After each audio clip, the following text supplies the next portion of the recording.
Inakala ng lahat na siya ay isang taunang lalaki, ngunit siya ang naging pinakamalakas na demon hunter matapos ang pakikipagkasundo ng isang kontrata kasama ang isang babaeng demonyo at ginawa siyang asawa. Si Sho ay isang kalunos-lunos na lalaki na naninirahan sa isang lipunang sinasalakay ng mga nilalang na kilala bilang mga demon hazards. Noong bata pa siya, ang kanyang buong pamilya ay pinaslang ng isang demonyo mula sa talukbong, at tinakpan ito ng gobyerno bilang isang aksidente upang maiwasan ang gulat sa mga tao. Pagkatapos nito, nagpasya siyang maging demon hunter, ngunit lumaban siya tulad ng ibang mga bida ng walang pakialam sa pagkawasak, kaya naman ang lahat ng pera ay palaging ibinabawas sa kanyang account, at nananatili siyang mahirap. Isang araw pumunta siya sa isang restaurant at nakilala niya ang isa sa kanyang mga kaibigan na nagngangalang Ayano, na malamang na may gusto sa kanya dati. Nililiber niya siya ng tanghalian dahil wala siyang pera at hiniling sa kanya na makakuha ng isang tunay na trabaho, na nagpapaalala sa akin ng aking kasintahan, ngunit mabilis niyang binago ang paksa, tulad ng ginagawa ko. Siya ay lumabas ng restaurant at naglakad pabalik sa kanyang bahay, kung saan siya ay sinalubong ng magandang babae na si Kesara, isang napakalakas na demon hazard na konektado sa kanya sa pamamagitan ng isang kontrata na kanilang ginawa. Siya ay nag-set up ng isang candlelight dinner para sa kanya dahil ang lalaking bida ay hindi pa nagbabayad ng bill sa kuryente. Pagkatapos maghapunan, kinukutsa siya ni Kesara dahil wala pa siyang trabaho, at ito ang nag-udyok sa kanya na makakuha ng gig sa lalong madaling panahon. Kinabukasan, nag-login siya sa isang programa, at dinala siya sa isang pulong na dinadaluhan ng ilang iba't ibang pang mga tao. Ang mga taong ito ay nabibilang sa iba't ibang kumpanya na nakikitungo sa mga demonyo para sa pera, karaniwang ginagawa silang mga demon bidders.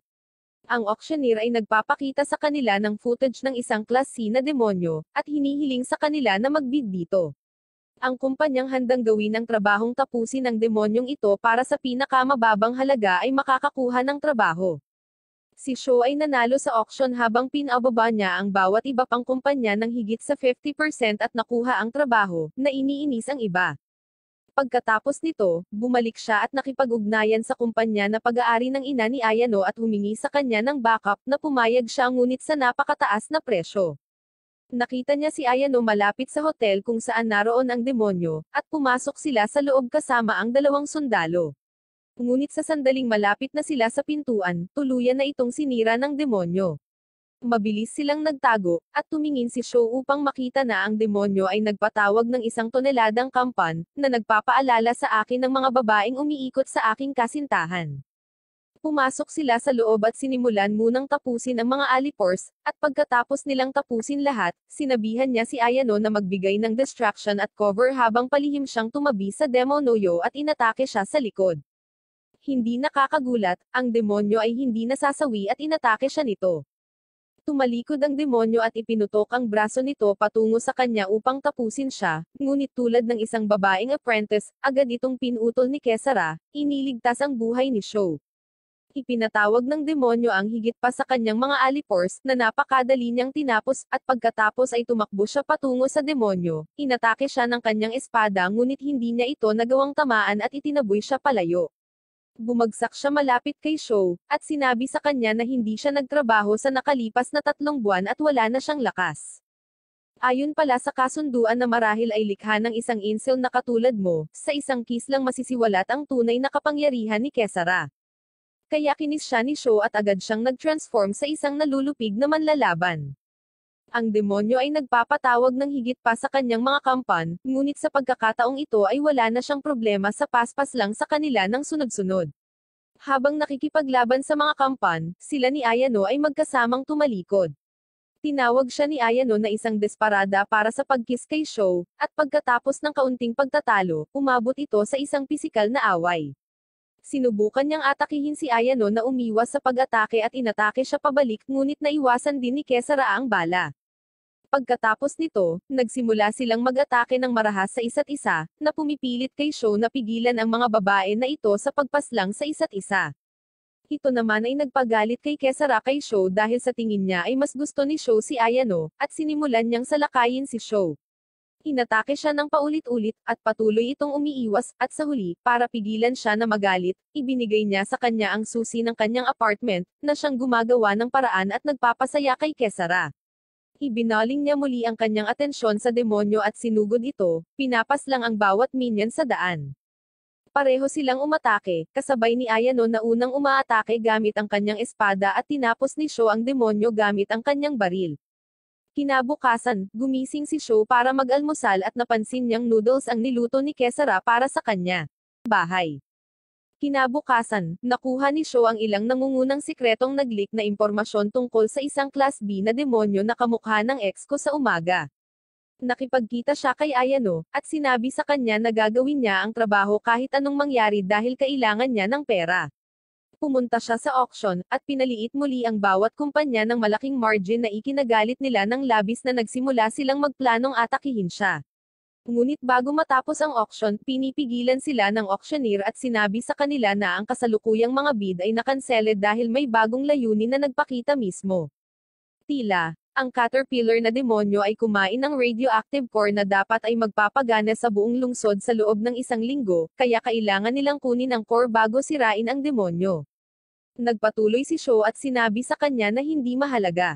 Gusto pa rin niyang gawin ito para sa parehong pera kahit na pagkatapos ng bagong kondisyon, na ginulat ang lahat dahil kailangan ng isang tao na ganap na maghirap upang makakuha ng trabaho tulad nito.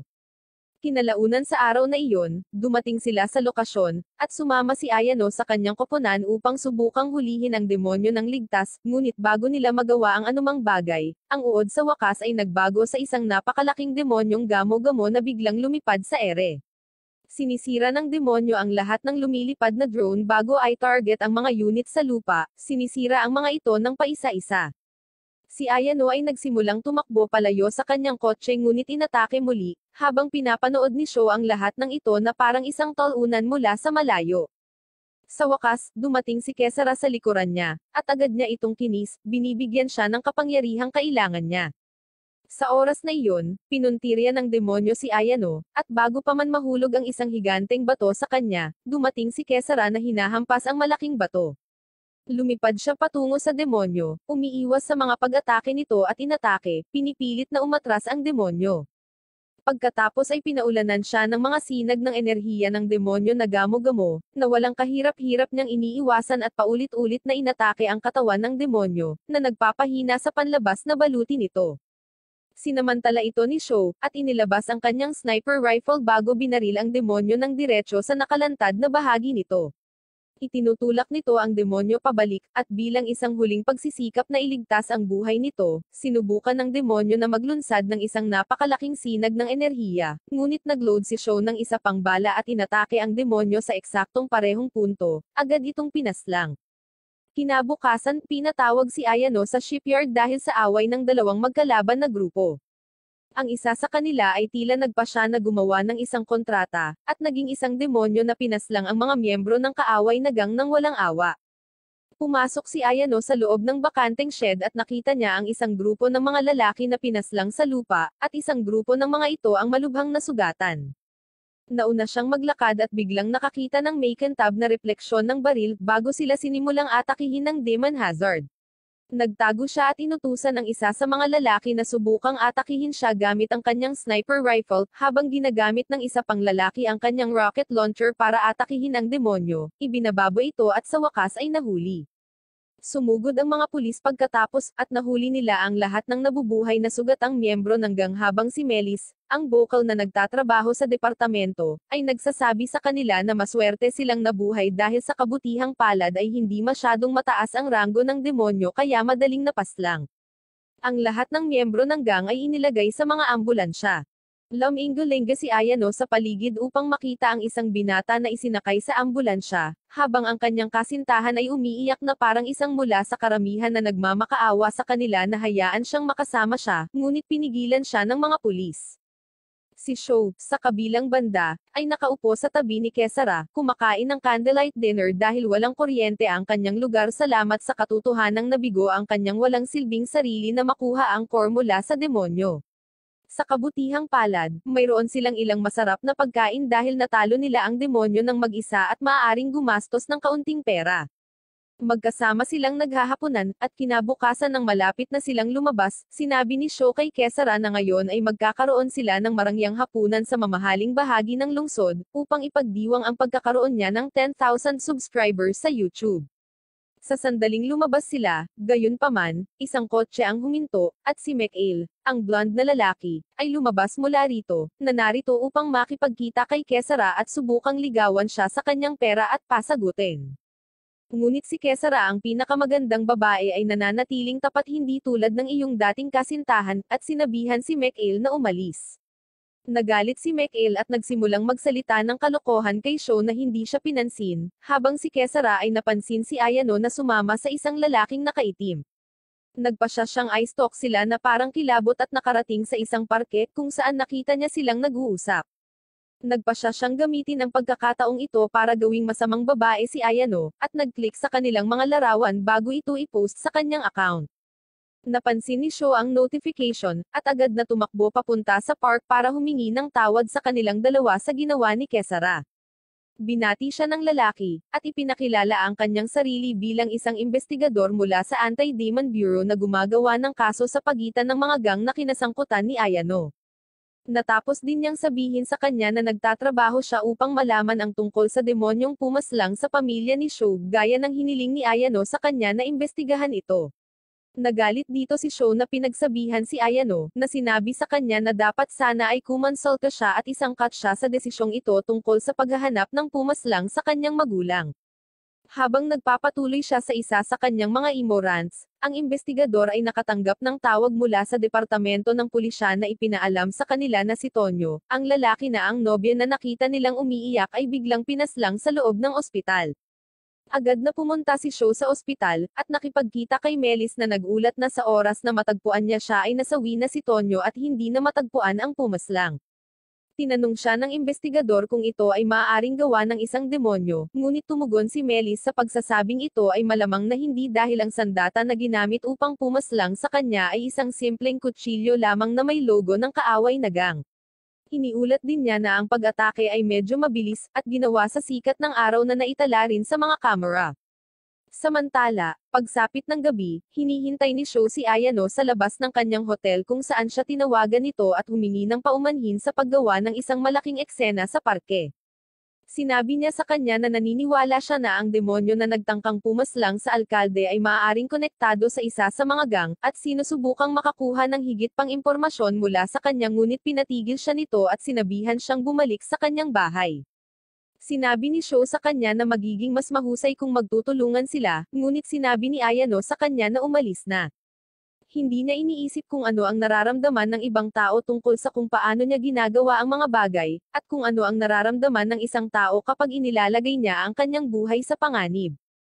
Pinapaalala niya sa kanya ang araw ng ilang taon na ang nakalilipas nang sila ay nagde-date sa isa't isa, hinihintay niya itong umuwi habang hinahabol ni Sho ang isang demonyo buong magdamag. Sa kanyang pagtataka, gayunpaman, si Sho ay mukhang ganap na blanko at ipinahayag na wala siyang natatandaan. Itinulak siya nito sa gilid habang tumatakbong umiiyak. Sa kabilang dulo, ang investigador ay tinawag sa isang pinangyarihan ng krimen kung saan ang mga miyembro ng gang na pumaslang kay Tonyo ay tila nag-away or kung ano. Ang investigador ay pumasok sa loob upang tingnan ito, at napansin na ang lahat ay magulo at isang grupo ng mga miyembro ng gang ay nasawi sa sahig na may dugo sa lahat ng dako. Mabilis siyang tumakbo palabas para magulat, at nagpas siyang maghintay ng ilang backup mula sa dalubhasang pangkat ng Demon Hunter. Samantala, ang kawawang Ayano ay umiiyak sa ilalim ng isang tulay, nang siya ay nilapitan ni Kesara na nagpahayag na siya ang may lahat ng mga alaala na mayroon noon kay Sho. Sinabi niya sa kanya na gumawa sila ng isang kontrata kung saan maaari niyang ipaalala ang mga alaala ni Sho kahit kailan niya gusto, at partikular niyang binubura ang mga alaala nito upang hindi siya muling umibig kay Ayano. Naiinis si Ayano sa pag-uusap nila ni Kesara pagkatapos niyang mapagtanto na wala siyang pakialam sa aktwal na nararamdaman ni Sho, at gusto lang niyang itago ito sa sarili tulad ng isang Discord mod. Bumangon si Ayano at lumayo sa kadiliman na nagsasabi sa kanya na huwag na siyang kausapin muli. Samantala, nababalisa si Sho at nagpatuloy na subukan at magkaroon ng sakit, habang iniisip ang sinabi ni Ayano. Gayunpaman, biglang tumagos ang isang arrow sa isang basurahan sa malapit na ikinatakot ni Sho, na mabilis na kumuha ng tala sa arrow na nagpapakita ng posisyon ng punong tanggapan ng miyembro ng gang. Mabilis siyang kumuha ng bisikleta, at nagmamadaling pumunta sa lugar kung saan nakita niya ang lahat ng pulis na naghihintay sa labas. Hindi siya huminto kahit kanino, at dumiretso sa loob na may hawak na baril at nagsimulang umatake sa lahat ng dako. Sa loob ng bahay, nakita niya ang isang magandang babae na nakasuot ng pulang damit na inaatake ang mga miyembro ng gang gamit ang kanyang espada. Habang sinusubukang barilin siya ng isa pang lalaki, umiwas lang siya at hiniwa ang lalamunan nito. Nagpa siya si Sho na pumasok at simulan ang pagbaril sa kanya tulad ng pulisya, habang umiiwas lang siya at tumatakbo sa loob ng banyo ng mga lalaki. Sinundan siya ni Sho at napagtanto niyang nasa loob siya ng isang banyo na may mga salamin sa paligid niya, na magiging mahusay na mag-click ng mga larawan ngunit ginagawang mas mahirap para sa kanya na lumaban ng mahusay. Biglang nagpakita ang babae sa likuran niya, at nagsimula siyang umatake habang patuloy itong umiiwas sa napakabilis na bilis. Nagpa siya siyang sirain ang halos lahat ng salamin para mabawasan ang kalituhan, ngunit nang matapos siya, mabilis itong nakatakas sa labas nang walang nakakapansin. Lumabas si Sho sa banyo at nakitang pumasok din ang investigador para magbigay ng backup. Nakahanap sila ng isang miyembro na hindi pa nasawi, at mabilis silang pumunta sa kanya. Tinanong siya kung mayroong anumang panganib ng demonyo sa gang ni Tonyo. Ang naghihingalong lalaki, gayunpaman, ay nagpahayag na ang demonyong pumaslang sa kanila ay hindi isang miyembro ng gang kundi ang kasintahan ni Tonyo. Nagulat ang lahat dahil akala pa rin nila na ito ay isang gang warfare lamang, ngunit ngayon ay tila isang personal na paghihiganti na ginawa ng kasintahan ni Tonyo. Biglang napagtanto ni Sho na tatapusin niya ang lahat ng naugnay sa insidente noong gabing iyon sa pantalan, kasama si Ayano.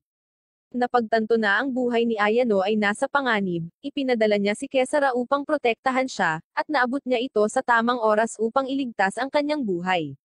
Si Sho mismo ay sumugod sa eksena kasama ang mga opisyal ng pulisya, ngunit natagpuan lamang ang isang nasaktan na si Ayano, at isang noztok na si Kesara na tumatawag sa kanyang master.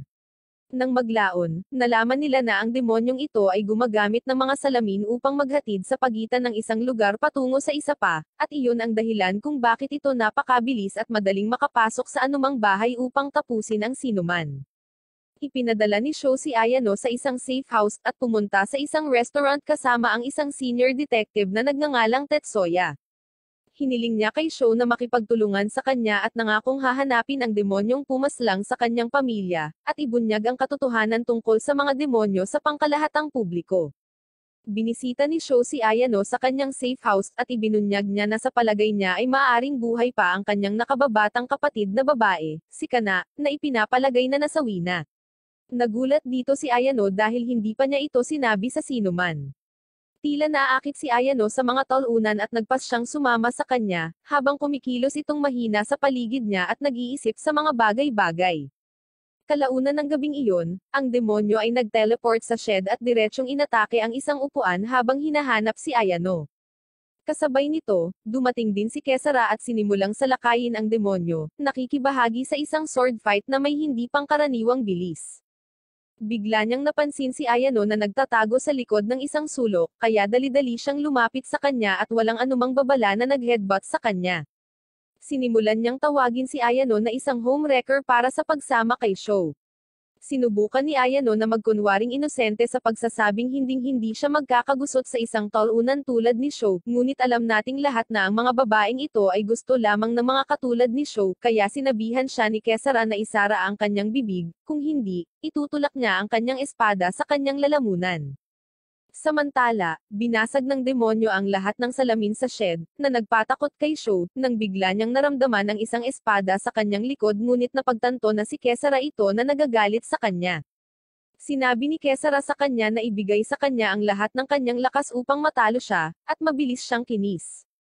Pagkatapos ng kiss, napahiga doon si Sho na walang alaala sa gabing ito habang sinusugod ni Kesara ang demonyo. Lumalaban ang demonyo, at karamihan sa kanyang mga pag-atake ay naharang. Sinubukan niyang atakihin muli siya, ngunit gumagalaw ang demonyo sa lupa at inaatake siya mula sa ibang direksyon. Ibibigay na ng demonyo ang pangwakas na atake ng hamarang si Sho at siniko ang demonyo, tinulak siya pabalik. Sinubukan niyang suntukin siya, ngunit umatras siya at sinubukang tumakas sa pamamagitan ng paghakbang sa dingding, ngunit ibinato ni Sho ang kanyang anti-demon projectile sa kanya, na tumama sa kanyang tiyan, na nagpahinto sa kanya kalagitnaan.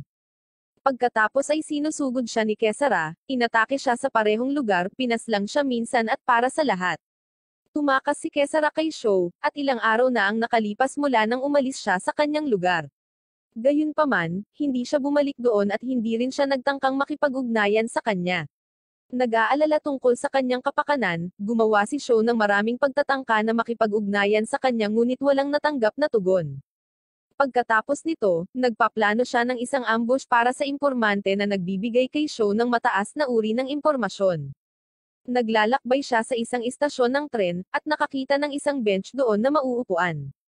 Nang dumating ang impormante, binigyan siya ng tagubilin na kunin ang tablet mula sa basurahan. Ginawa ni Sho ang sinabi sa kanya, at ang isang video ng isang blonde na babae na nakikipaglaban sa pulisya at iba pang kumpanya ng Demon Hunter ay naglaro sa background. Sinubukan ng impormante na tumakas bago pa makapagtanong si Sho tungkol sa kanila. Gayunpaman, sa kabila ng pinakamahusay na pagsisikap ni Sho, ang impormante ay namamahala upang maiwasan ang pagkuha. Sa huling bahagi ng araw na iyon, dumadalo siya sa isang auction meeting kung saan pinag-uusapan nila ang partikular na taong ito. Ibinunyag ng ina ni Ayano sa kanyang anak na bahagi siya ng isang organisasyon sa Europe na naging dalubhasa sa pagpuksa ng mga demonyo sa pandaigdigang saklaw sa nakalipas na 1,000 taon, at siya ang nag-recruit sa kanya para sumali sa organisasyon. Ginagawa niyang tila naalala siya ni Sho, ngunit wala siyang maalalang ginawa iyon. Nang pauwi na si Sho sa kanyang apartment, nakatanggap siya ng tawag mula kay Ayano. Nang sagutan niya ang tawag, laking gulat niya nang marinig niyang sinigawan siya ni Ayano na lumayo sa kanyang apartment. Sa una ay naniniwala siyang nagbibiro siya, ngunit nang marinig niya ang alarma sa boses nito, ibinaba niya ang bag, bumunot ng baril, at inihanda ang sarili sa pagpapaputok. Binuksan ang pinto, at itinapon siya palabas ng gusali. Ang blonde na babae, na ang pangalan ay Sharon, ay sumugod sa kanya at sinubukang pigilan siya. Sinubukan niyang abutin ang kanyang baril, ngunit hinaranggan niya ang paggalaw nito gamit ang kanyang paa at pagkatapos ay sinimulang salakayin siya. Naiwasan ni Sho ang kanyang unang sipa, ngunit sinundan niya ito sa pamamagitan ng pagsuntok sa kanyang tiyan bago naghatid ng isa pang malakas na sipa sa kanyang katawan, at inilunsad siya palayo sa laban. Pagkatapos ay tumalon siya sa ibabaw niya, at sumuntok sa mukha ng maraming beses habang nasa ibabaw niya ito. Biglang nagpakita si Kesara sa kanyang likuran at pinaghahampas siya ng kanyang espada, ngunit naiwasan niya ang atake at tumalon palayo sa kanya habang paparating ito. Mukhang pamilyar si Kesara kay Sharon, at mukhang natatakot siya sa kanya. Si Sho ay na-admit sa isang ospital at mula noon ay walang malay. Nasa tabi niya sina Kesara at Ayano, ngunit nakatanggap si Kesara ng isang abiso sa text at siya ay gumala, naiwan si Ayano upang bantayan si Sho. Pumunta siya sa isang abandonadong gusali at tumingin sa kanyang text, na nagsasabi sa kanya ng lokasyon. Pagkatapos ay nakatanggap siya ng tawag mula kay Sharon, at sinabi niya sa kanya na siya ay nag-iisa. Ipinatawag ni Kesara ang kanyang espada at naghanda para sa isang labanan, ngunit bago niya mahanap kung nasaan si Sharon, inatake siya nito mula sa itaas. Tumakbo siya palayo at naghahanap ng takip. Umakyat siya at nasaksihan si Sharon sa isang espesyal na mecha suit na naghahanap sa kanya. Muli siyang inatake ni Sharon, tinamaan siya, ngunit kadalasan ay nahaharangan niya ang mga bala gamit ang kanyang espada. Nagmamadali siyang lumapit kay Sharon at sinubukan siyang atakihin, ngunit ang espada ni Kesara ay hinarang ni Sharon na pagkatapos ay gumamit ng malademonyong slime na parang tambalang na lumalabas mula sa suit para salakayin si Kesara. Mabilis siyang umatras at sinubukang putulin ang slime na paparating sa kanya, ngunit isa sa mga projection ang tumusok sa kanyang binti. Mabilis siyang tumakbo palayo at napansin niyang hindi pa naghihilom ang sugat niya. Ipinaliwanag ni Sharon na ang mas mahuhusay na demonyo tulad ni Kesara ay hindi masasaktan ng mga sandata na gawa ng tao, ngunit sila ay mahina laban sa mga pag-atake ng demonyo. Sinubukan niyang tumakas, ngunit hinaharangan ni Sharon ang kanyang landas gamit ang kanyang malademonyong projection. Itinaas ni Kesara ang kanyang espada upang salakayin siya, ngunit agad siyang inatake ni Sharon sa tiyan at siya ay bumagsak. Naglakad si Sharon papunta sa kanya ngunit bago siya tapusin, inatake siya ni Sho gamit ang isang flashbang grenade at kinaladkad si Kesara sa likod ng isang haligi. Kinis siya ni Sho, at binibigyan siya ng dagdag na lakas na kailangan niya. Si Sho ay bumagsak na walang malay habang si Kesara ay nagsimulang umagos ng may kapangyarihan. Tumayo siya, at nagsimulang maghilim ang kanyang mga sugat. Inatake siya ni Sharon, ngunit sa pagkakataong ito ay iniiwas niya ang bawat bala at sumugod siya sa kanya at sinira ang isa sa kanyang mga robot na kamay. Sinubukan ni Sharon na atakehin si Sho, ngunit nagawa niyang protektahan siya bago magpakawalan ng sunod-sunod na mga hampas sa himpapawid na nabasag ang kanyang armor suit. Natumba si Sharon, at ginamit iyon ni Kesara sa kanyang kalamangan sa pamamagitan ng pagtulak ng kanyang espada ng malalim sa kanyang mecha suit, ganap na sinira ito at nawalan ng malay. Pagkatapos ay dinala niya si Sho sa kaligtasan na nagising na, at sabay silang umuwi. Nagpa siya si Sho na pumunta at kausapin si Sharon tungkol sa nangyari, at para makakuha ng higit pang impormasyon tungkol sa kung bakit siya nasa lungsod, ngunit wala siyang makuhang mahalagang bagay mula sa kanya. Kaya umalis na siya sa selda na iiwan niya nang makatanggap siya ng tawag sa telepono mula kay Tetsuya. Sinagot niya ito, at tila nababalisa si Tetsuya. Sinabi niya sa kanya na makipagkita sa kanya sa parking lot sa lalong madaling panahon, bago marinig ni Sho ang paghinto ng sasakyan ni Tetsuya at ang tunog ng putok ng baril. Tumakbo siya kasama si Kesara sa pinangyarihan, at nakitang nasawi si Tetsuya sa kanyang sasakyan. Bumagsak si Sho sa sahig sa kawalan ng pag-asa dahil si Tetsuya ay isa sa ilang mga tao na handang hanapin ang salarin, na responsable sa pagpaslang sa pamilya ni Sho. Bigla nilang nakita ang isang figure na tumatakbo sa parking lot, at pareho silang tumakbo para sundan ito. Kinikilala ni Sho ang lalaki bilang ang parehong tao na nagbibigay sa kanya ng impormasyon, at ipinapalagay na siya ang pumaslang kay Tetsuya. Matapos siyang habulin ng kaunti, nahuli nila siya, at ipinakita niya ang kanyang sarili na si Mikael, ang anak ng kasalukuyang alkalde. Nagbanta si Sho na ibunyag kung bakit niya pinaslang si Tetsuya, ngunit sinabi sa kanya ni Mikael na hindi siya iyon. Dinadala niya silang dalawa sa isang lihim na pasilidad kung saan nagulat sila nang makitang maraming tao ang nagtatrabaho sa mga computer na nagpapakita ng mga feed mula sa buong lungsod. Ang lahat ng CCTV sa lugar ay kontrolado ni Mikael, at iyon ang dahilan kung bakit nasa kanya ang lahat ng impormasyon sa lahat ng oras. Kinuha nila ang footage ng pagpaslang kay Tetsuya, ngunit nabigo silang makita ang likuran ng isang nakahod na figure na umatake kay Tetsuya. Kinabukasan, pumunta si Sho sa libing ni Tetsuya, at habang pabalik, inalok siya ni Melis na sumakay, isa sa kanyang pinakamatandang kaibigan at kanyang foster parent, na nag-alaga kay Sho ng 1 taon sa kanyang bahay noong bata pa siya matapos masawi ang kanyang mga magulang. Habang kasama niya ito sa kotse, napansin ni Sho ang isang tato sa kanyang bisig at napagtanto na siya ang pumaslang. Umupo siya doon nang walang pakialam at tinanong si Melis kung bakit niya pinaslang si Tetsuya. Sinabi ni Melis kay Sho na natuklasan ni Tetsuya ang katotohanan, dahil napagtanto niya na ang tanging tao bukod sa kanya na may personal na impormasyon tungkol sa anumang aktibidad ng demonyo ay si Melis. Ang pagtuklas na ito na ginawa ni Tetsuya ay pinilit si Melis na tapusin ang buhay ng kanyang sariling kapareha. Dinala niya si Sho sa isang parke, at sinabi sa kanya ni Sho na kahit nagsasalita sila, napapalibutan siya ng mga pulis. Alam na ni Melis iyon, at nag-transform siya bilang isang demonyo. Laking gulat ng lahat, at pinagbabaril siya ng mga ito. Si Melis ay may energy shield sa paligid niya na nagpo-protekta sa kanya mula sa bawat bala at paputok na ibinabato sa kanya. Lumingon si Sho kay Kesara at tinanong siya kung may pagkakataong mahuli siya ng buhay, ngunit sinabi niya sa kanya na wala. Sinabi sa kanya ni Kesara na iwanan ang anumang uri ng damdamin dahil pinaslang niya si Tetsuya, at kung hindi siya pipigilan, tatapusin niya ang marami pang iba. Ginagamit ni Melis ang kanyang mga kadena para salakayin si Ayano, na ikinasugat niya, ngunit bago niya ito mapaslang, dumating si Sharon sakay ng isang motor na nagligtas sa kanyang buhay. Tumalon siya mula sa motorbike at ginamit ang talim ng kanyang sapatos para atakihin siya ng maraming beses, ngunit sa sandaling umatake siya, nakakapag-regenerate siya. Sinubukan niyang suntukin si Sharon, ngunit nag-ambala siya ni Ayano, na nagbigay ng pagkakataon kay Sharon na umatras. Sa wakas, natauhan si Sho at binigay ang kanyang pahintulot na tapusin si Melis, ngunit hiniling kay Kesara na iligtas ang kanyang mga alaala. Kinis niya ito, binigay ang lahat ng kapangyarihan na kailangan niya, at sumugod siya sa kanya sa tamang oras upang putulin ang kanyang mga tanikala sa kalahati na aatake kay Sharon at Ayano. Sinipa niya siya pabalik, ngunit sinusugod siya nito muli na umiiwas sa kanyang mga pag-atake sa kadena, at sa wakas ay ganap na natanggal ang kanyang mga kadena. Sinuntok niya ito, nahinero ang ganyan ng kanyang espada ngunit inilunsad sa ere. Mabilis niyang binalans ang sarili, at inatake siya sa likod mula sa itaas.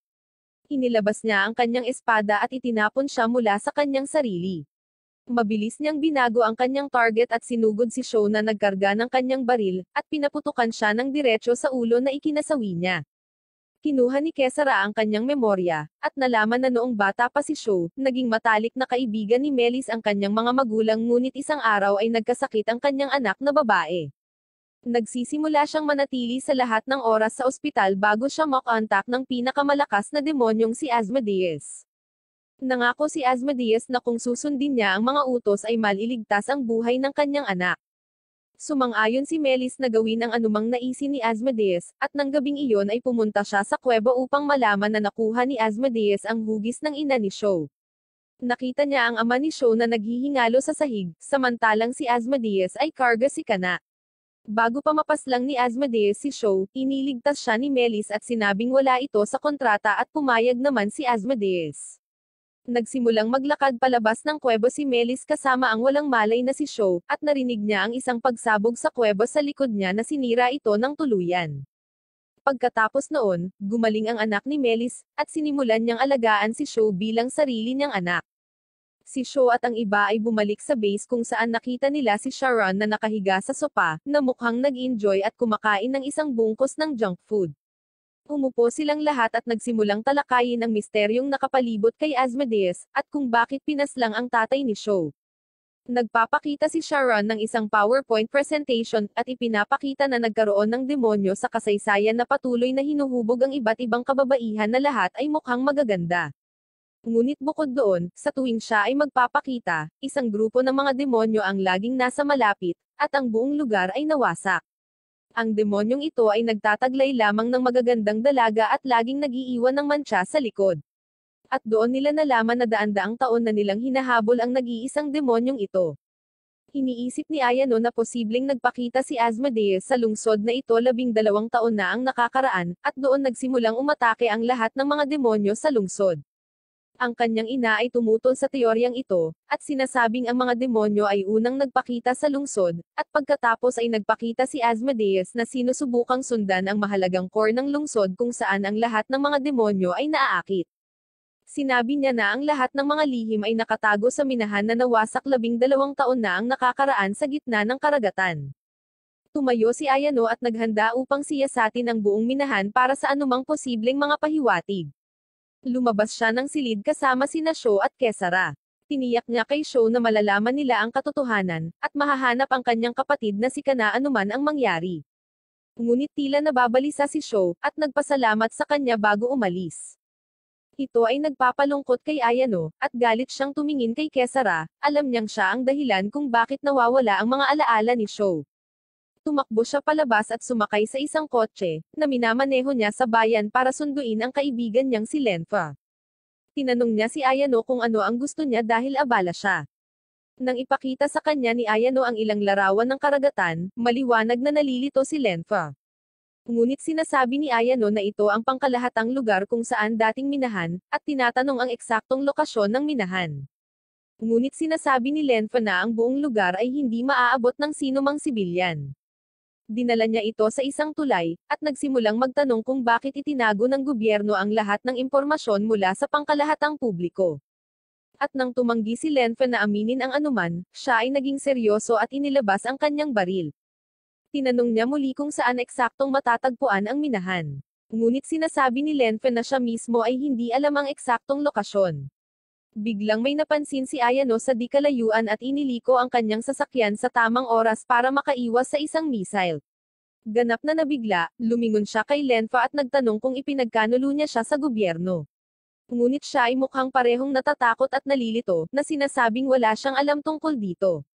Biglang bumangga sa kotse ang isang blonde na lalaki na may metal na braso, at sinabihan si Ayano na isuko si Lenfa ng sabay-sabay, habang ang chubby at ang afro na lalaki na nakaupo sa ibabaw ng tangke ay sumigaw kay Ayano, na sinasabi sa kanya na siya ay ganap na napapalibutan, at sila ay pinalibutan din ang kanyang ina, at ang kanilang punong tanggapan sa utos ng gobyerno.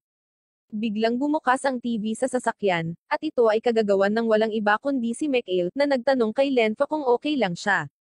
Nagalit siya sa kanya dahil sa pag-atake sa kanila ng mga missile, ngunit sinagot ni Mikhail na inagaw ni Ayano ang isang opisyal ng gobyerno na isang gawa ng tulisan kaya kinailangan nilang maging marahas.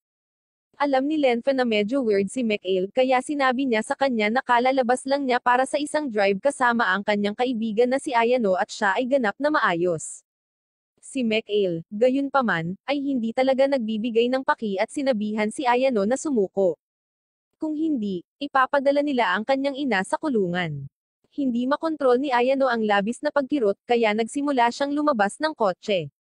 Nang biglang, isang malaking chopper ang dumating sa pinangyarihan na pinondohan ng gobyerno na may malalaking baril. Nagulat ang lahat sa nakita. Nang biglang napansin ni Ayano na ito ay pinipilot ng walang iba kundi si Show mismo. Dumating ang nanay ni Ayano sa TV, at sinabihan si Ayano na dapat siyang mabilis na sumakay sa helicopter kasama si Show. Ngunit pinagtatalunan ni Ayano na wala kahit kalahati ang mga alaala ni Show paano niya pipilot ang chopper. Si Show, gayunpaman, ay tila ganap na maayos habang itinututok niya ang armas ng helicopter at sinasalakay sila, na tinatakot sila. Sinabi sa kanya ng nanay ni Ayano na kahit gaano pa karaming bagay ang nakalimutan niya, hindi niya makakalimutan kung paano lumaban dahil ito ay nakatanim sa kanyang kalamnan. Lumingon muli si Ayano kay Lenfa, at buti na lang, inilipat agad ni Lenfa ang mga coordinates sa lokasyon ng minahan diretso sa cellphone ni Ayano. Nagpasalamat siya kay Lenfa at lumipad palayo kasama si Show at ang chopper, at mabilis silang lumipat patungo sa minahan na nakalubog sa kailaliman ng karagatan. Samantala, sumakay si Kesara kasama si Sharon, at pareho silang nagsimulang maglakbay patungo sa karagatan. Gayun din, sinabi ni Kesara kay Sharon na hindi na niya melalagay si Show sa anumang panganib, at ililigtas niya mismo ang kapatid ni Show. Hiningi ni Sharon ang pen drive na mayroong lahat ng data, at ipinasa ito ni Kesara sa kanya habang ipinapakita niya kay Kesara na si Asmodeus ay tila isang bigong artist na mahilig gumawa ng mga logo sa mapa ng mundo, sa pamamagitan ng pag-atake sa mga lugar na ito kasama ang grupo ng demonyo.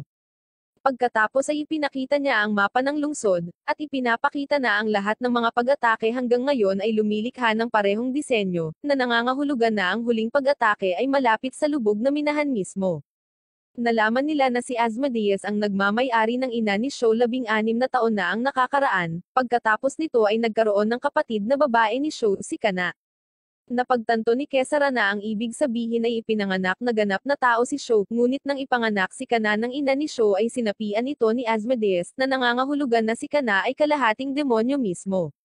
Ngunit props sa tatay ni Show para sa pakikipag-ugnayan sa isang demonyo. Sinasabi ni Sharon na ang tunay na layunin ni Asmodeus ay lumikha ng isang lipunan kung saan ang mga tao at mga demonyo ay maaaring mamuhay ng magkakasama, ngunit ito ay halos imposible. Sinabi rin niya kay Kesara na malaki ang posibilidad na ang kapatid ni Show ay nakulong pa rin sa ilalim ng karagatan sa minahan, kung saan maaari siyang magamit upang magbukas ng gateway para tumawag ng malaking grupo ng demonyo sa lungsod na tatapas ng milyon-milyong tao. Sa wakas ay narating nila ang minahan at pumasok sa madilim na mga kuwebo na naglalakad patungo sa gitna. Nang sa wakas ay nakita nila ang isang batang babae na nakatali sa gitna na ganap na walang malay, hindi makapaniwala si Kesara sa kanyang mga mata na sa wakas ay nahanap na niya ang kapatid ni Show, at hinawakan siya nang bigla niyang naramdaman na may mali at tumalikod upang harangan ang isang sipa na ibinato ng walang iba kundi si Sharon, ang kanyang kasama mismo. Napaatras si Sharon na may ngiti sa labi, habang si Kesara ay nagtatanong kung ano sa tingin niya ang ginagawa niya. Sumagot si Sharon na hindi maaaring payagang mabuhay si Kana dahil palaging may takot na gagamitin siya para buksan ang portal sa Demon World. Sinabi sa kanya ni Kesara na tumigil dahil si Kana na lang ang natitirang pamilya ni Show, at hindi niya hahayaang masaktan siya ng sinuman. Samantala, nalalaman ni Mikhail kung sino si Asmodeus at kung paano mabubuksan ang gate sa Demon World sa minahan na iyon. Kaagad niyang binigay ang berdeng signal para sa isang pag-atake at pinindot ang button na naghahanda sa satellite para sa isang malaking pagsabog. Biglang nagliliwanag ang likod ni Kana, nagsimulang gumalaw si Kana, at biglang may lumabas na malaking kamay mula sa kanyang likuran nang ang sinag ng enerhiya ay pinakawalan mula sa satellite, at naglunsad ito patungo sa isla sa harap mismo ni Sho at Ayano na papalapit sa lugar sa kanilang chopper. Walang magawang sumigaw si Sho sa pag-aakalang pareho na sina Kana at Kesara ay nawala ng tuluyan, ngunit kapag namuo ang alikabok ay napansin nila na ang isla ay nananatiling hindi nasira. Ganap na nalilito si Mek'el at nagsimulang magtanong kung peke ba ang ginamit nilang mga pampasabog, nang biglang may malaking kamay na bumagsak mula sa lupa at umabot sa langit, habang si Kesara sa kanyang demonyong anyo ay karga-karga si Sharon, na pagtanto na kontrolado ni Asmodeus si Kana. Biglang lumabas ang maliliit na kamay mula sa higanteng kamay, at nagsimula silang habulin siya habang sinusubukan niyang kumapit kay Sharon. Biglang sinabi ni Sharon kay Kesara na pakawalan siya habang tumatalon siya pababa, at sinimulang sipain ang lahat ng anumang galami na paparating sa kanya, bumababa patungo sa core habang sinusubukan ni Kesara na lumipad patungo sa kanya ng buong bilis na pinutol ang mga galami gamit ang kanyang espada. Malungkot na tumingin si Sho kay Ayano, at sinabihan siyang hawakan ang mga kontrol para sa kanya habang nakikita niya si Sharon na sinusubukang lumaban sa mga galami, ngunit sa wakas ay nahuli siya at napahampas sa lupa. Tumingin si Kesara mula sa itaas na may nag-aalalang tingin, at hinawakan ang kanyang espada na handang makipaglaban. Biglang nagsimulang lumabas ang isang grupo ng mga human clone mula sa kamay, habang ang isang kopya ni Kesara mismo ay nakatayo sa kanyang harapan. Habang siya ay na-distract, biglang may lumabas na kamay mula sa likod niya at humawak sa katawan niya habang nagpupumilit siyang makaalis. Ang clone ay lumakad patungo sa kanya, at hinawakan ang kanyang lalamunan bago siya sinubukang sakalin. Nang ang lahat ay tila nawalan ng pag-asa, biglang may umatake sa clone mula sa likuran at ito ay walang iba kundi si Sho. Lumingon ang clone patungo kay Sho ngunit walang ilang sandali ay inatake niya ito hanggang sa maputol, pinalaya si Kesara mula sa demonyo. Tumakbo siya patungo sa isang nahulog na Kesara at niyakap siya, sinabi sa kanya na dapat niyang ikis siya para maibalik niya ang kanyang lakas, at wala siyang pakialam kung gaano karaming mga alaala ang inaalis niya sa kanya. Si Kesara, gayunpaman, ay nagsimulang umiyak na nagsasabing hindi na niya magagawa iyon dahil natatakot siyang makalimutan niya kung sino siya. Biglang may sumaksak sa kanya mula sa likod habang ang dugo ay nagsimulang tumulo mula sa kanyang tiyan. Si Sho ay ganap na nabigla habang siya ay tumingin sa ibaba upang makita ang isang sibat na lumalabas sa kanyang katawan, at lumingon sa likuran upang makita ang isang portal na dahan-daang bumubukas, at ang taong humawak sa sibat na sumaksak kay Kesara ay lumalabas na kapatid ni Sho na si Kana mismo. Sinubukan ni Kesara na alisin ang sibat mula sa kanyang katawan ngunit hindi niya magawa, at biglang nagsimulang makakita ng isang mas batang Sho. Biglang nagliliwanag ang paligid at inilapit ni Ayano ang chopper niya sa kamay, at sinisigawan si Sho para makapasok sa loob. Tumingin si Sho kay Kesara at sinabihan si Ayano na hindi niya siya maiiwan. Sinabihan siya ni Kesara na iligtas ang kanyang sarili ngunit nagmatigas siya at hindi siya iniiwan. Biglang tumakbo si Sharon mula sa likod, at hinawakan siya sa bewang at kumapit sa helicopter na iniwan si Kesara. Biglang nawala ang buong kamay ng demonyo sa hangin habang si Kesara ay nananatiling nakaimpal sa hangin, habang si Kana ay galit na nakatingin sa kanya. Hinawakan muli ni Kesara ang sibat, at maraming alaala na pagmamay-ari ni Sho ang muling bumabaha sa kanyang utak. Nalaman niya na si Sho ay isang kabuuang alpha male, at nakipag-ugnayan siya kay Ayano pati na rin kay Sharon ng maraming beses. Ito ay talagang nagpapagalit sa kanya at sa wakas ay naalis niya ang sibat sa kanyang katawan, at lumingon kay Kana na bulag sa galit. Puputulan na sana niya ang kanyang cute na maliit na ulo, ngunit huminto sa huling sandali nang maalala niya na si Kana ay kapatid ni Sho. Ito ay nagbibigay kay Kana ng sapat na oras upang i-charge ang kanyang sinag at pinasabog niya si Kesara. Siya ay bumagsak sa karagatan na ganap na walang malay, habang si Sho ay nanunood na walang magawa na nakalawit sa helicopter. Nagpasya si Ayano na lumayo sa kinaroroonan ngunit biglang sumulpat si Kana sa harapan nila, at sinimulan ang kanyang magic attack sa kanila mismo. Si Ayano ay sumisigaw sa kanya na ang kanyang kapatid ay masasawi kapag siya ay umatake sa kanila, at ito ay tila huminto sa kanya saglit habang siya ay tumingin kay Sho saglit. Ngunit bago siya makagawa ng kahit ano, isang malaking laser ay ganap na bomb alot sa kanya. Lumalabas na pinagmamasdan ni Mikael ang lahat ng ito at nagpas siyang atakihin si Kana, ngunit habang naaalis ang alikabok ay nagpapakita na lumulutang pa rin si Kana sa hangin. Nadismaya siya sa kanyang pampasabog at nagpa siya na muli siyang atakihin, sa pagkakataong ito ay tila naaapektuhan siya habang nawawala ang kanyang mga pakpak at nahuhulog siya sa karagatan sa tabi ni Kesara. Isinugod ni Ayano at ng iba pa si Kesara sa isang ospital, kung saan sinabi ni Sharon sa kanila na ang mga doktor ay hindi makahanap ng tibok ng puso or brainwave sa kanya, at maging ang mga sugat na madaling gumaling sa isang demonyong tulad niya ay bukas pa rin. Tinanong ni Ayano kung madyay gising pa ba siya, at sinabi ni Sharon na wala silang masasabing anuman dahil hindi siya tao.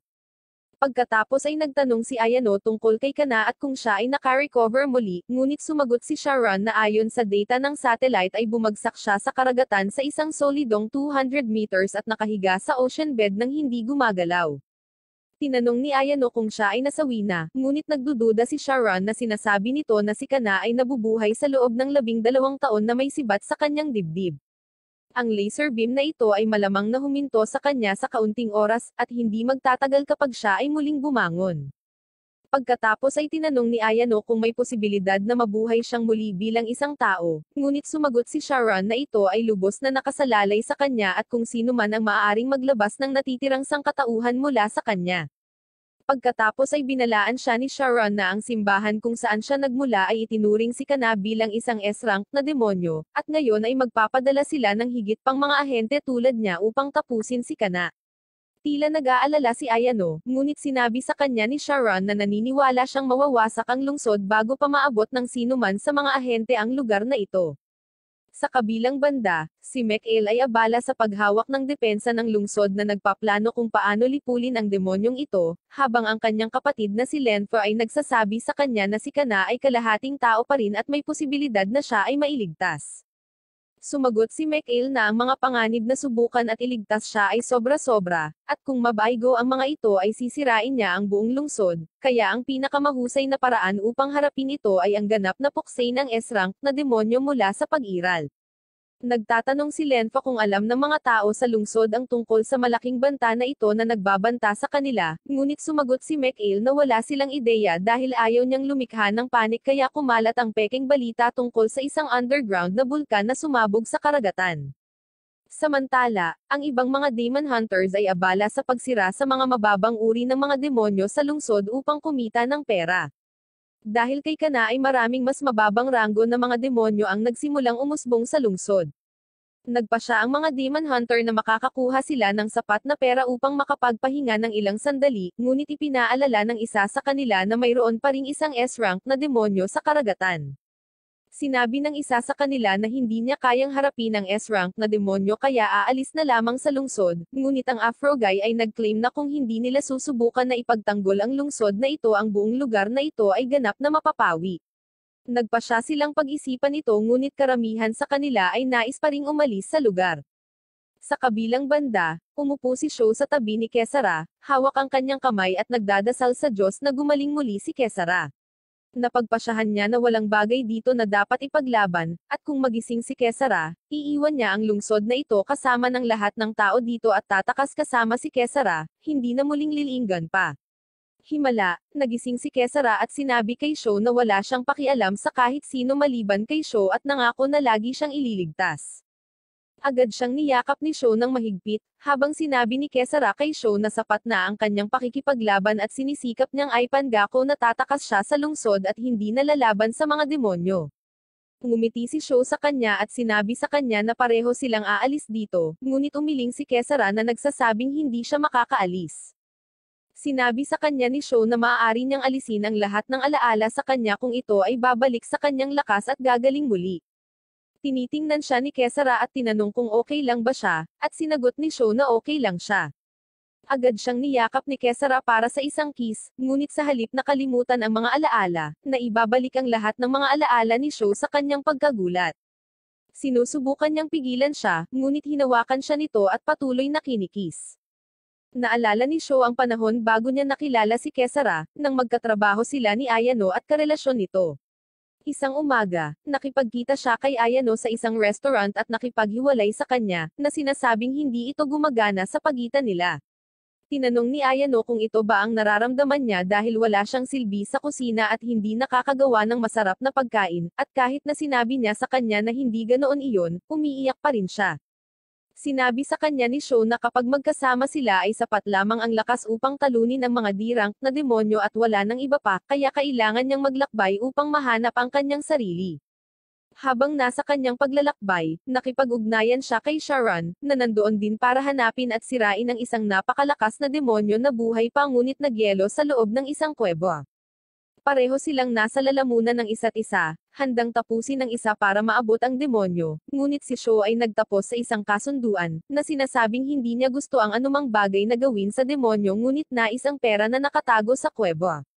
Nagsama-sama sila at nakipagsapalaran sa loob ng kuwebo kung saan natagpuan nila ang katawan ni Kesara na may espadang nakatusok sa kanyang katawan, at kinuha niya si Kesara mula sa kanya. Pabalik sa kanyang apartment, lumikha siya ng isang magic na simbolo sa sahig at inihiga si Kesara bago buksan ang libro, at tinitingnan ang lahat ng iba't ibang paraan upang bumuo ng isang bond sa pagitan ng isang demonyo at isang tao.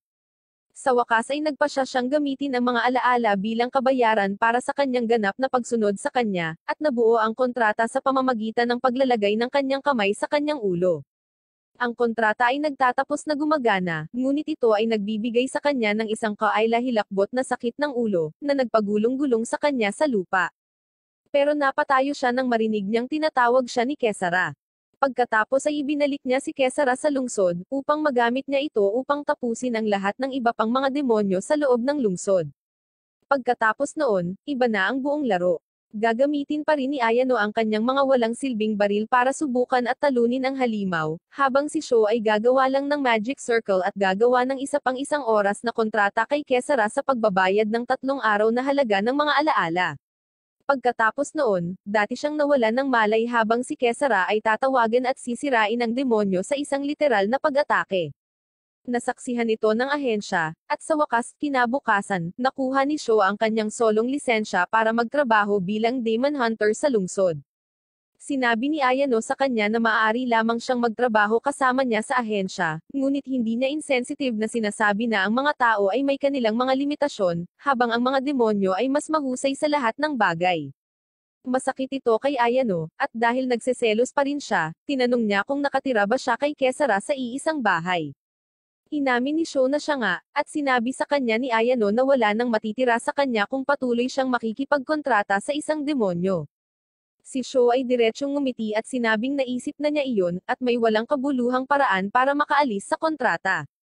Sa bahay, gumawa siya ng isang malaking libro mula sa kanyang sarili at ibinigay ito kay Kesara, na sinasabing gusto niyang gawing simple ang ritual bilang paggawa ng magic circle at pagkatapos ay ang paggawa ng mga oras-oras na kontrata ay lubhang nakakainis. Sa ganitong paraan mapapatali sila sa kontrata hanggang sa ito ay makanseler. Tulad ng isang alpha male, sinabi niya sa kanya na ito ang mga tuntunin at kondisyon. Mababasa niya ito kung gusto niya, ngunit lahat ng ito ay mga pangunahing bagay at walang interesante. Pagkatapos ay sinabi niya sa kanya na ang ritual ay magsisimula sa 6 na oras at aalis. Nagtatapos si Kesara bilang isang nerd na palaging nagbabasa ng lahat, at nagbabasa ng lahat ng iba't ibang mga termino kapag napansin niya na ang isa sa mga termino ay tila nawawala. Binuklat niya ang mga pahina at sa wakas ay may nakita siyang nakasulat sa microscopic na sulat kamay sa pinakahuling pahina. Ginagamit niya ang kanyang demonyong kapangyarihan para i-zoom ito, at nalaman niyang isinulat niya na maaari niyang kanselahin ang kontrata anumang oras na gusto niya at hindi na kailangang magtanong kay Kesara. Kalaunan sa gabing iyon, naghanda na sila para isagawa ang ritual, at pumasok si Kesara sa loob ng magic circle. Muli niyang sinabi sa kanya na pagkatapos makumplito ang ritual, magsasama sila hanggang sa makansela ang kontrata, at sinabi kay Kesara na maaari niyang simulan ang kontrata kung papayag siya. Sinabi niya sa kanya na handa na siya habang nakayuko ito habang naghihintay na hawakan niya ang kanyang ulo. Ngunit sa halip na gawin iyon, nauwi siya sa pagyuko at kinis siya sa labi. Nalilito si Sho, ngunit sinabi sa kanya ni Kesara na tapos na ang kontrata. Sinabi niya sa kanya na upang matapos ang kontrata, kailangan niyang ilagay ang kanyang kamay sa kanyang ulo, ngunit sinabi sa kanya ni Kesara na walang ganoon sa kontrata ng may ngiti. Agad na tumakbo si Sho para kunin ang kontrata, at sinimulang baklatin ang mga pahina para lang malaman na na-edit niya ang kanyang mga termino at isinulat na magsisimula ang kontrata sa isang kiss, at sa tuwing magkikis sila, may lalabas ni Kesara ang lahat ng kanyang kapangyarihan. Nag-aalala ito kay Sho na baka ginulo niya rin ang mga tuntunin sa pagkanseler. Tama pala ang pag-aalala niya nang lumingon siya para makita si Kesara sa likod niya. Lumalabas na ginulo ni Kesara ang mga tuntunin, at nagsulat ng bagong termino na nagsasabing kakanselahin lamang ang kontrata kapag gusto niyang kanselahin ito. Sa wakas, bumalik si Sho sa realidad at agad na kinuha si Kesara na nagtatanong kung ano ang ginawa niya. Ngunit lumalabas na kinansela na niya ang kontrata, at nawala ang lahat ng kanyang alaala habang tinanong niya si Sho kung sino siya. Sa kabilang panig, sa wakas ay nagising si Kana mula sa kanyang power nap at lumipad sa itaas ng karagatan bago maglunsad ng malakas na sinag sa malayo. Ang sinag na ito ay napunta sa isang paliparan, na sinisira ang maraming mga eroplano habang si Mek'el ay muling sinusubukang itago ang katotohanan mula sa pangkalahatang publiko, na ang lahat ng ito ay ginawa ng isang demonyo. Sa wakas ay natalo, ipinag-utos niya na palayain ang ina ni Ayano mula sa selda ng bilangguan dahil siya lamang ang maaaring gumabay sa kanyang mga tropa upang ipagtanggol ang lungsod. Bumalik sa ospital, sinubukan ni Sho na paalalahanan si Kesara kung sino siya, ngunit hindi niya matandaan ang kanyang sariling pangalan. Sa wakas ay napagtanto ni Sho na hindi lamang ibinalik nito ang kanyang mga alaala sa kanya, ngunit ibinigay din niya sa kanya ang kanyang sariling mga personal na alaala. Niyakap niya ito ng mahigpit at sinabing maghintay dito sa ospital, at magtago dahil sa pagkakataong ito ay siya na ang magliligtas sa kanya. Pagkatapos ay kinis niya siya sa noo, hinawakan ang kanyang espada, at lumabas ng silid upang harapin ang kanyang kapatid sa labanan. Samantala, naghahanda si Ayano at naghihintay sa harap ng karagatan, handang makipaglaban kay Kana, nang sumunod si Sharon sa kanya sakay ng kanyang motor. Natuwa si Ayano sa isang segundo sa pag-aakalang mayroon siyang backup, ngunit sumagot si Sharon na narito siya upang magpaalam sa kanyang pag-alis sa kahabag-habag na lungsod na ito. Sa kabilang panig, nag-order si Sho ng isang bagay mula sa Shopee, at salamat sa rider, ang paghahatid ay medyo mabilis. Sumakay siya sa truck at nagsimulang ayusin ang lahat ng kanyang mga bagong laruan, habang si Kana ay nagpakita malapit sa lungsod, at inutusan siya ng nanay ni Ayano na umatake sa kanya. Sabay-sabay na direktang inatake si Kana sa tabi ng isang ataking helicopter, na naglalagay ng lead sa kanya na nagdudulot ng malaking ulap ng usok, habang ang lahat sa likod ng headquarters ay matiyagang nanonood upang makita kung ano ang mangyayari. Gayunpaman, sa kanilang pagtataka, sa sandaling mawala ang usok, si Kana ay nagpapakita na ganap na hindi nasaktan sa pamamagitan ng paggawa ng isang bola ng enerhiya sa paligid niya na nagpoprotekta sa kanya mula sa anumang uri ng pinsala. Sinabihan sila ng militar na ipagpatuloy ang kanilang mga pag-atake, dahil kailangan nilang tiyakin na ang demonyong ito ay hindi makakapasok kahit isang pulgada sa loob ng lungsod. Ang hukbo ay nagsimulang umatake kay Kana muli, ngunit ito ay walang epekto sa kanya habang siya ay nananatili doon na ganap na kalmado, sinisip-sip ang bawat isang atake ng walang anumang issue. Nagpasya si Ayano na pumasok at inilabas ang malalaking baril bago tumutok, at nagpaputok ng malaking rocket launcher diretso kay Kana. Ito ay tila sa wakas ay gumawa ng lansihin bilang kapag ang usok ay naalis, ang kalasag sa paligid ni Kana ay nawala, at siya ay nainis tungkol dito. Agad niyang tiningnan si Ayano at sinimulang palakasin ang kanyang pag-atake, habang si Ayano ay tumatakbong palayo na parang batang babae at nagtatago sa likod ng isang tangke, halos hindi nakaiwas sa serye ng mga malalakas na pag-atake na ibinato ni Kana sa kanya. Ang hukbo ay muling nagsimulang magpaputok kay Kana, at patuloy siyang lumilipad sa kanila, hinahabol si Ayano habang sinusubukan niyang tumakas. Sa wakas, tumalikod siya at sinimulan siyang paputukan, ngunit hindi ito nakakaapekto sa kanya ni Katie. Sa kasamaang palad, nabara ang baril ni Ayano na nagpuwersa sa kanya na harapin si Kana, na nagsimulang magkarga ng kanyang malakas na beam point blank at masisira sana siya, ngunit buti na lang at dumating si Sho para sagipin at kinuha siya habang ang lahat sa lugar ay nasis iron ng laser beam. Sa wakas ay bumaba sila sa tuktok ng isang gusali, habang sinabi ni Sho kay Ayano na nabawi niya ang lahat ng kanyang alaala at wala nang naaalala si Kesara. Tinanong ni Ayano kung ano ang kanilang gagawin ngayon, at sinabi lang ni Sho sa kanya na kailangan nilang lumaban ng buong lakas at umaasa na makakalusot sila kay Kana upang maibalik niya ang kanyang sarili. Tinanong ni Ayano kung paano nila gagawin iyon nang wala si Kesara dahil hindi nila maaaring hayaang makatapak si Kana sa lungsod kung hindi ay masasawi ang mga inosenteng tao. Sinabi sa kanya ni Sho na aakitan nila siya sa abandonadong planta ng kuryente, natitiyakin na walang mga tao na masawi. Tinanong ni Ayano kung paano nila siya dadalhin dito, ngunit sinabi ni Sho sa kanya na hindi na nila siya kailangang dalhin dito dahil si Kana ang pupunta dito. Naguguluhan si Ayano kung bakit niya gagawin iyon kapag lumabas si Sharon nang wala sa oras, at sinabing pupunta siya dito dahil kinasusuklaman niya si Ayano at kahit sinong babae na nakipag-ugnayan kay Sho. Ayon sa kanya, si Sho at Kana ay konektado sa isang espiritual na antas at habang si Sho ay nakikipag-ugnayan sa ibang mga babae, si Kana ay napilitang manood kahit na siya ay nakulong sa ilalim ng sahig ng karagatan. Sa pagtatapos ng araw, siya ay isang maliit na batang babae na nagseselos sa mga babae sa buhay ng kanyang kapatid, ngunit ang tanging problema ay ang maliit na batang babae na ito ay may kapangyarihan na sirain ang Earth kung gusto niya. Biglang pumasok si Kana sa isang gusali na sinusubukang hanapin si Ayano, ngunit binati siya ng isang missile sa kanyang mukha salamat sa militar na dumating ng maaga. Talagang ikinagalit nito si Kana at nagpasya siyang magpakawalan ng isang grupo ng mga demonyo sa mga kaaway, na pinipilit silang labanan ang kanyang mga alipors habang naghahanap siya ng paraan upang maabot sina Ayano at Sharon. Nakakagulat, si Sho ay nagpapakita sa kanyang harapan sa kanyang sariling hoverboard na ikinagulat ni Kana. Itinaas niya ang kanyang braso upang subukang palayasin si Sho, ngunit hindi niya magawa habang sinisimulan ni Sho ang pag-uusap tungkol sa kung paano niya gustong makasama siya dahil siya na lang ang natitirang pamilya nito. Iniisip niya ang tungkol sa mga taong nawala sa kanya, at nagpa siya na hindi na niya hahayaang masawi ang sinuman na talagang nagsimulang manggulo kay Kana, habang ang kanyang kalooban ng tao ay nagsimulang makipaglaban para sa kontrol. Alam ni Sho na hindi ito magiging sapat kaya pinitik niya ang kanyang daliri, at humingi ng tawad kay Kana sa kanyang gagawin.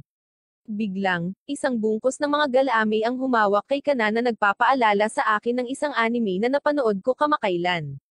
Samantala, sinimulan ni Ayano ang pag-atake ng mga rocket launcher sa kanyang likuran, habang inilalabas ni Sho ang kanyang espada at nagmamadaling salakayin siya. Sa kasamaang palad, nagawang palayain ni Kana ang sarili at lumipad sa himpapawid bago ipatawag ang kanyang magic spear. Sinundan siya ni Sho sa langit at nakipagsagupaan sa kanya, nagpapalitan ng atake ng pabalik-balik habang sinusubukang hindi mahulog sa kanyang lumilipad na hoverboard. Napagtanto niya na hindi siya makakasabay, at nagsimulang lumipad habang hinahabol siya ni Kana at sinimulang itutok ang magic blast sa kanya, ngunit sa huling sandali ay ginamit ni Sharon ang pag-atake ng galami niya para durugan siya sa pader, habang ginagamit ni Ayano ang kanyang rocket launcher para pasabogan siya. Kahit na pagkatapos nito, pinaulanan sila ni Kana ng kanyang magic blast ngunit si Sho ay nagpapakita sa huling sandali na humaharang, at nagpapalihis sa pag-atake gamit ang kanyang espada. Agad siyang nagsimulang lumipad palayo at pagkatapos na makaiwas sa karamihan ng mga pag-atake ay dumiretso siya sa kanya. Muli silang nakipag-away ngunit sa pagkakataong ito ay natalo siya ni Kana, at itinulak siya palayo. Bago niya ito tapusin, inatake siya ni Ayano at Sharon mula sa likuran. Medyo nakakagambala ito sa kanya at sinubukan ni Sho na gamitin ang pagkakataong ito para tapusin ang laban, ngunit hindi niya nagawang atakihin ang sarili niyang kapatid habang sinisipa siya nito sa lupa. Sinusugod na naman siya ni Kana ngunit si Sho ay pinoprotektahan ni Sharon sa huling sandali. Sinubukan ni Kana na humabol ngunit muli siyang tinamaan ng isang atake na pinaputok ni Ayano. Ginagamit ni Sho ang sandaling ito ng distraction sa kanyang kalamangan, at sinubukang umatake muli ngunit pinalihis nito ang pag-atake nito at nataman siya, itinapon siya sa isang puno. Pagkatapos ay sinusugod niya si Ayano ngunit bago niya ito matamaan, nagpakita si Kesara na hinaharangan ang kanyang sibat at tinutulak siya pabalik. Nagulat ang lahat habang nasasaksihan nila ang dalawang demonyo na nakikipaglaban sa isang malupit na labanan ng pag-atake at pagharang, bago ipinutok ni Kana ang kanyang energy beam kay Kesara, na pinasabog siya palayo. Binuhat siya ni Sho at sinabihan siyang atakihin ang puso ni Kana dahil hindi ito makakakilos at selyohan siya. Sumugod si Kesara kay Kana, iniiwasan ang lahat ng pag-atake habang si Sho ay nagbibigay ng cover fire. Inaatake siya ni Kesara ngunit umiwas siya, at lumipad sa ere para lang sinipa ni Sharon at inatake ng lahat ng tropa ng army. Bumagsak siya sa lupa at sa galit ay nagpakawala siya ng tatlong demonyo mula sa loob ng kanyang katawan na nagtungo sa lungsod. Hinahabol nina Sharon at Ayano ang mga demonyo, habang si Kesara at Sho ay naiwan upang harapin si Kana. Nagtapos si Sho sa pagkiss sa kanya na naglalabas ng kanyang nakatagong kapangyarihan, habang nagmamadali siya patungo kay Kana at nakikisali sa isang epic na aerial battle. Sinabi ni Sho kay Kesara na ay lapit si Kana sa kanya at sa sandaling nasa shooting range si Kana, inatake siya ni Sho gamit ang kanyang anti-demonic weapon na nagresulta sa kanyang pagkahulog. Pagkatapos ay sumugod si Kesara patungo sa kanya at tinutusok siya ng kanyang espada na nagtatapos sa labanan. Si Kana ay dinala sa kustodiya, at siya ay sinliyuhan sa pinakamababang silid ng lungsod habang si Sharon ay bumalik sa kanyang lugar. Si Sho ay bumalik sa kanyang apartment kasama si Kesara at nagulat na makita si Kana doon sa kanyang anyo ng tao, na kumakain ng pagkain na ikinalulugod ni Sho dahil ang kanyang huling hiling na makita ang kanyang kapatid na babae ay natupad.